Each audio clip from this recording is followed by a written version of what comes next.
Welcome to Penrose Learning, where we make understanding easy. You're starting on the home screen. Make sure the page is the one you want to modify. Press and hold an empty spot or any app until icons jiggle and the plus button appears. This is jiggle mode, and it allows placement. Tap the plus to open the gallery, then either scroll the list or type the app name to find the widget you want. Once selected, you'll see size options. Choose one now to continue. Sizes change the amount of info shown and the space used. Once you've opened the widget preview, swipe through small, medium, large sizes to see how much content each shows and how it fits your layout.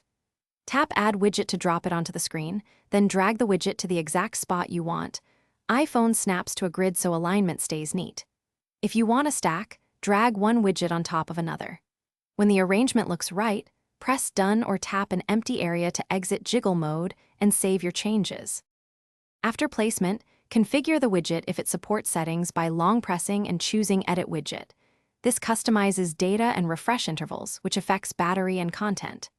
If a widget displays blank content, make sure the host app has permission, is logged in, and is updated.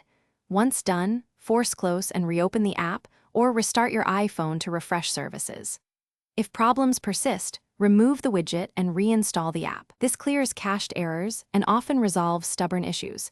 Then add the widget again. Thanks for watching. If this was helpful, leave a like and consider subscribing. See you next time.